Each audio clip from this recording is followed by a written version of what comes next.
Todos trazemos dúvidas sobre a nossa existência espiritual, sobre as nossas questões pessoais, os nossos problemas. Nem sempre as pessoas encontram as respostas às suas perguntas. O Espiritismo é a fonte de muitas respostas que a vida nos pede. Começa agora mais uma edição do programa A Vida em Foco. Acompanhe conosco as reflexões de hoje.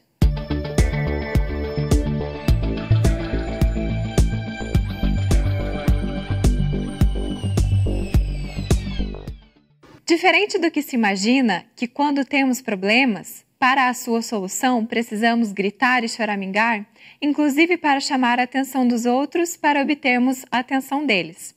Será que isso é verdadeiro sob o ponto de vista espiritual?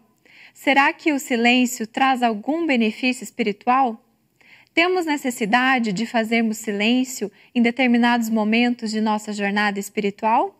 Confira as respostas na entrevista de hoje, que tem por tema o silêncio como necessidade psicológica.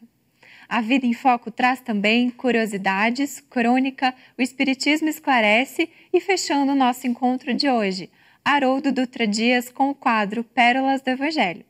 Você é nosso convidado especial. Fique conosco. Confira agora a crônica da semana. Há pouco tempo ouvimos de notável estudiosa dos Evangelhos do Cristo uma referência à travessia do deserto. Porque ela e um grupo de pessoas passaram pela experiência, nos trouxe suas reflexões que achei muito interessantes e proveitosas. Dizia que no deserto, uma vez empreendida a jornada para a travessia, ninguém pode ser deixado para trás. A marcha deve ser a mesma para todos, a fim de que ninguém se desgarre. O consumo de água ou alimento deve ser equilibrado, para que não falte nem sobre, pois tudo está dimensionado para o evento sem pesos adicionais. A orientação da rota é fundamental para que não se desperdice tempo, energias e descaminhos que podem levar à desorientação na trilha. Seguir os astros estelares e movimentos é fator fundamental para a orientação. Os agasalhos adequados para a proteção na inclemência do frio da noite ou do calor do dia são fundamentais. Tal situação me levou a assemelhar a nossa existência a uma travessia do deserto. Quando o princípio inteligente, o espírito, mergulha no corpo físico pela lei da reencarnação, nos pomos em marcha rumo ao desconhecido, orientado pelo princípio divino do esquecimento do passado. Assim, nosso caminhar requer algumas práticas indispensáveis a fim de que cheguemos bem e juntos com aqueles a quem elegemos para a nossa caminhada. Não se trata de dividirmos a água ou os alimentos, mas o exercício da fraternidade legítima. Não desviar-se da rota traçada no mundo da verdade quando assumimos compromissos com o lar, com o bem, com o amor, com o próximo, porque ninguém reencarna para dar errado. Não mais nos orientarmos pelos astros estelares que pululam no céu, e sim por uma única estrela guia, Jesus. O agasalho físico que nos serve é aquele necessário para enfrentar as intempéries que naturalmente nos aguarda. Importa cuidarmos bem dele. Não desperdiçarmos energias preciosas com desforço físico desnecessário, com as perturbações do mundo, com as drogadições, os destemperos da agressividade, as ilusões dos gozos do mundo, das fruições sem mérito, da vida sem sentido, da ociosidade aniquiladora. Amigos, por mais penosa seja a travessia do deserto particular, Jesus está na condução da caravana. Importa cheguemos todos bem ao destino fatal. Ninguém ficará para trás. Pensemos nisso. Assista agora à entrevista com o tema O silêncio como necessidade psicológica. Confira.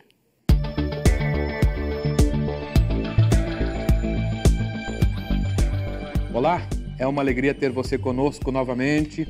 Alegria também é ter Marcelo Garcia Collin aqui conosco no nosso bate-papo, na nossa entrevista. Marcelo, seja bem-vindo de novo. Obrigado. Você trouxe hoje um tema inusitado, Marcelo, né? O silêncio. Então, eu já quero começar perguntando, qual é a importância do silêncio em nossas vidas? Parece que nessas últimas décadas a gente andou perdendo um pouco esse contato com o silêncio e a importância. Cada vez mais a gente tem valorizado a agitação. E o ser humano tem procurado isso a todos os momentos. Então, quando nós estamos em casa, no momento em que nossa família saiu, estamos mais sozinhos, o que a gente faz? Já vai ligar a TV, já vai ligar o rádio, já vai pôr uma música, já deixa algum barulho acontecendo, porque a gente se desacostumou do silêncio. Então, quando a gente para nesse momento, parece que dá um vazio, alguma coisa assim. Por quê? Porque nós estamos num ciclo de agitação. Essa é a nossa harmonia. Nós estamos nessa agitação interna, então o silêncio parece barulhento, paradoxalmente, lá na nossa consciência, porque a gente quer ir naquele ritmo da agitação. A gente vive a sociedade mais agitada de todas as que nós tivemos notícias, né? Se a gente vai olhar aí ao longo da evolução dos seres humanos, todas as organizações que a gente teve, nunca a gente valorizou tanto essa coisa da agitação. E por isso não é de se estranhar que hoje a gente tenha um índice de gente sofrendo tanto com ansiedade, nervosismo, preocupação, antecipação de fenômenos. Aliás, dizem, esse é o problema mais prevalente, o problema mais comum do ser humano atual. Essa agitação que chega a prejudicar a sua performance. Para você ter uma ideia, as pesquisas atuais dizem que 40% das pessoas têm o seu comportamento, a sua performance severamente afetada em vista dessa agitação.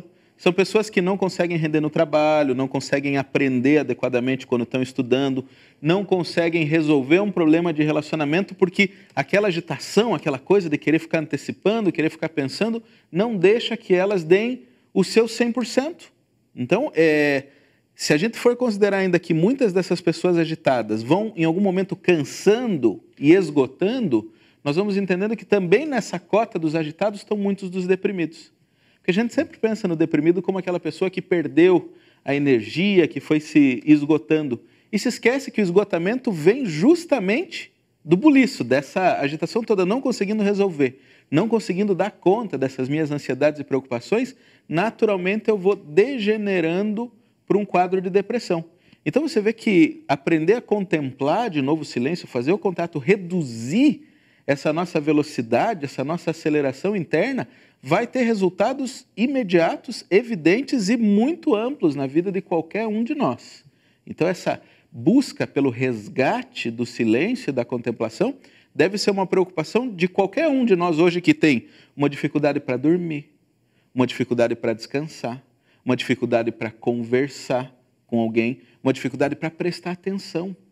Porque a gente sempre considera que é uma virtude, né? Hoje nós estamos multiconectados, conseguimos prestar atenção em 10 coisas ao mesmo tempo. Então eu estou no computador, com a TV acontecendo, um fone de ouvido e ainda ouvindo a pessoa do meu lado falando.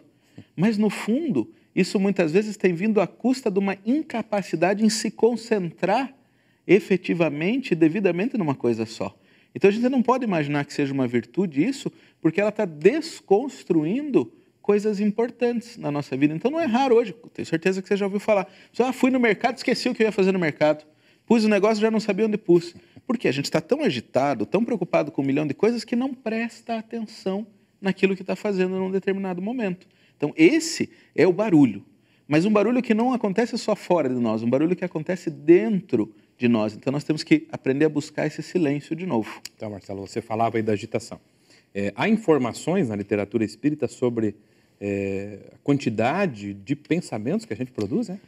Joana de Ângeles fez, não sei como é que ela contou, né? Como é que ela fez esse estudo para saber, mas diz que a gente faz 60 mil pensamentos por dia, depois ela foi evoluindo um pouco mais e algumas obras depois vem falar em 100 mil pensamentos por dia, levando a crer que nós somos seres que estamos cada vez entulhando mais a nossa cabeça com coisas. Essa agitação, né, tem feito com que a gente produza muitos pensamentos, mas naturalmente vamos perdendo um pouquinho a conexão entre eles, porque quantidade frequentemente vem em detrimento da nossa qualidade e da tranquilidade.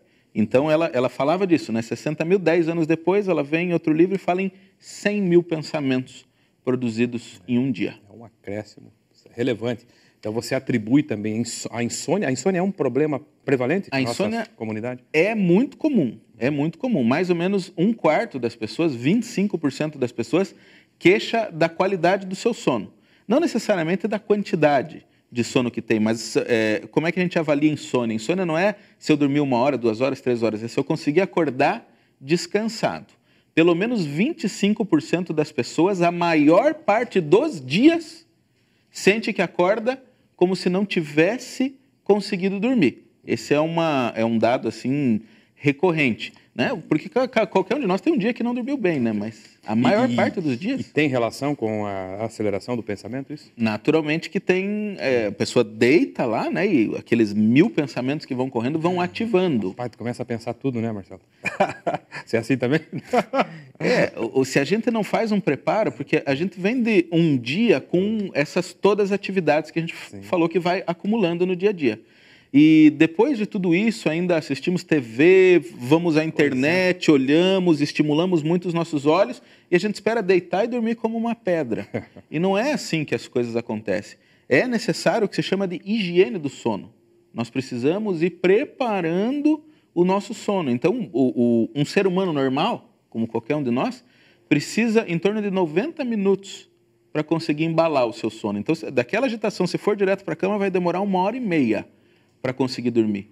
Então, essa 1h30 tem que ser de preparação e diminuindo gradativamente as nossas atividades e diminuindo a estimulação através de luzes, e a TV hoje produz lá 100 milhões de tipos de luzes que fica estimulando. Então, olhar a TV antes de dormir, principalmente para quem já tem essa tendência, a dificuldade é certeza de que não vai conseguir dormir bem depois. Mas nem o programa Vida em Foco? Por isso o programa Minha Vida em Foco vai ao ar na TV de manhã, para a gente poder se estimular e acordar bem. Tá certo. A gente já volta, Marcelo, vai fazer um breve intervalo, tem mais perguntas aqui. Fique conosco. Aguarde um instante só.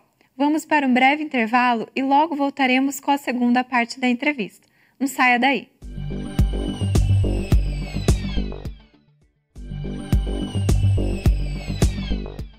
Retornamos com a segunda parte da entrevista de hoje, com o tema O silêncio como necessidade psicológica. Estamos de volta. Marcelo, tema o silêncio. Qual é a vantagem, Marcelo, em se fazer silêncio? Então, quando a gente está nesse contexto do silêncio interno, o silêncio não é uma coisa que acontece fora, porque às vezes não tem nenhum barulho fora, mas a gente está lá dentro que é uma movimentação só, né? Uma barulheira só. Então, quando a gente fala de conseguir fazer um silêncio interno, isso nos abre portas que a gente não imagina para algumas possibilidades. Eu vou aqui resgatar o pensamento de Tiago. Então, a gente sabe que o Evangelho é feito dos 4 livros, né? O Novo Testamento é feito dos 4 Evangelhos e mais as epístolas, as cartas que vão no final. As cartas mais conhecidas são aquelas escritas por Paulo de Tarso. Mas tem a carta de Tiago, que é muito curiosa e foi da onde eu tirei a ideia da gente vir falar hoje sobre o silêncio, justamente por essa recomendação que ele faz. Então ele vem na carta falando primeiro assim que nós devemos, de alguma maneira, nos alegrar quando nós encontramos aflições na nossa vida, dificuldades para lidar. Porque Deus precisa provar a nossa fé para que a gente adquira perseverança. Então é o que Joana de Ângeles, espírito, escreve pelo médium Divaldo Franco, no livro Vida, Desafios e Soluções. Nós somos todos os dias levados a enfrentar dificuldades para que a gente desenvolva potenciais. Então, Tiago começa fazendo a saudação na carta e já falando disso, que devemos nos alegrar de termos que provar a nossa fé e desenvolver perseverança. Daí ele começa uma construção de raciocínio muito bonito, falando a respeito da palavra. Então, nós temos que lembrar que na cultura judaica, onde Tiago estava bem mergulhado, e esse Tiago é o Tiago, irmão do Mateus mesmo, Tiago, filho do Alfeu, provavelmente que fez a carta. Existe dúvida na história, mas eu conhecendo do livro Paulo e Estevão, sabendo que o único Tiago que estava vivo, na hora que começaram a ser feitas as cartas por Paulo, era o Tiago, filho do Alfeu, então não era o Zebedeu. O Zebedeu já tinha sido decapitado, né? Então está aí uma oportunidade que a gente tem de entender um pouco melhor. Então ele está falando da palavra. E a palavra de Deus, né, é a lei que está dentro do coração de cada um de nós. Então ele vai fazendo essa construção. As tentações, os pensamentos ruins, vêm em virtude da nossa cobiça, do nosso apego às coisas materiais. E elas não vêm de Deus no primeiro momento, mas sim de dentro de nós. E daí a gente vai tentando entender, mas o que será que Tiago está querendo falar com isso? Daí ele esclarece ali na frente. Mas Deus implanta em nós a sua palavra. Nunca tinha prestado atenção nessa passagem. Como assim Deus implanta em nós a sua palavra? A gente está aqui, de repente a palavra é implantada em nós. Os espíritas estão muito habituados a isso com uma outra linguagem, né? Nós somos intuídos todos os dias. Nós recebemos intuições dos amigos espirituais que convivem conosco, daqueles espíritos interessados no nosso sucesso que querem nos ajudar. A gente frequentemente lembra das influenciações espirituais quando diz assim, se eu fiz isso é porque um espírito ruim me instigou a fazer o mal. Não, esse normalmente é o mal que nós temos dentro de nós mesmos. Mas esquecemos que tem espíritos interessados no nosso bem e que eles implantam em nós a palavra e daí a gente age a partir da palavra. Então a gente tem aquela intuição, aquele impulso que nos é dado para que a gente acerte em alguns momentos. E aí que Tiago vai trazer uma recomendação. Nós precisamos estar prontos para ouvir. E no momento em que a gente fala muito, faz muito barulho, a primeira coisa que a gente perde é a nossa capacidade de ouvir. Então a gente vê isso materialmente nas relações. Eu estava na padaria esses dias e via isso. Um homem estava queixando, olha, eu comprei coxinhas e as coxinhas estão geladas. Veja, eu já trabalhei com isso muito tempo. Provavelmente o que está acontecendo, ele estava explicando para a moça do que estava servindo ele ali, é que a pessoa está colocando no óleo muito quente, daí queima por fora, fica gelado por dentro, por isso que está ruim. Daí a moça falou, o senhor desculpe, o que a gente acha que está acontecendo é que o óleo está muito quente, então daí quando a pessoa colocou não está dando tempo de fritar por dentro. A mulher não ouviu nada. O moço estava lá tentando ajudar ela, colaborar, e ela não estava prestando nenhuma atenção, ela estava olhando para ele, fazendo assim, mas não estava ouvindo nada do que ele estava falando. Assim somos nós, muitas vezes, fazendo uma prece, tentando conversar com Deus, tentando receber uma intuição do mundo espiritual. A gente está tão agitado, a gente precisa de uma solução. Eu estou com um problema com meu filho. Então imagine assim que está aqui o meu amigo espiritual, que tem boas sugestões para me dar, porque ele tem ali uma visão privilegiada, ele está vendo os acontecimentos de um outro contexto, e ele quer me ajudar. E eu estou ali, puxa, eu precisava ver o que eu vou fazer com o meu filho. Não, porque meu filho não tem situação, ele está muito terrível. Por que ele não me obedece? Por que ele sempre foi assim? Por que eu não fiz diferente no passado? E não dá chance de poder receber qualquer tipo de intuição. Então, quando a gente quer buscar esse auxílio, nós temos que primeiro ter a capacidade para silenciar.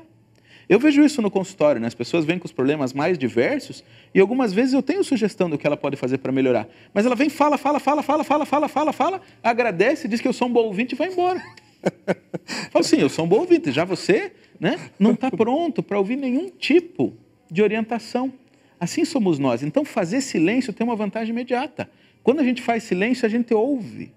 E quando a gente ouve, a gente abre as portas a receber orientações efetivamente, para que a gente possa nos pautar, tomar boas decisões, ter boas ideias e boas intuições, porque nós somos movidos a boas intuições, porque ainda nós somos muito instintivos e ainda temos muitas dificuldades morais, mas temos gente querendo nos ajudar a ser melhor. Então esse impulso, daí Tiago diz isso, ele está continuando na carta, porque todo bom dom perfeito e toda boa ideia vem de Deus.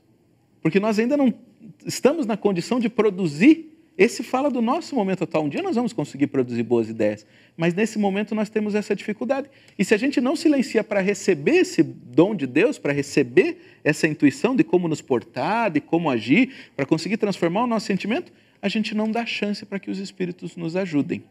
Entendi. Marcelo, nesse minuto final, um desafio para você. Como fazer para treinar o silêncio? Então, acho que a colocação já é perfeita. Nós temos que treinar o silêncio. Isso não é uma coisa que cai de uma hora para outra, você acha, assim, abre o livro, toma um copo de alguma coisa e aprende a silenciar internamente. Não, silêncio tem que ser um treino. Eu já vi as pessoas dando as mais diversas orientações. Comece com 1 minuto, comece com 2 minutos, comece com 5 minutos. O fato é que a gente precisa começar por algum lugar. Como é que eu vejo que a gente pode treinar o silêncio? Primeiro, lendo.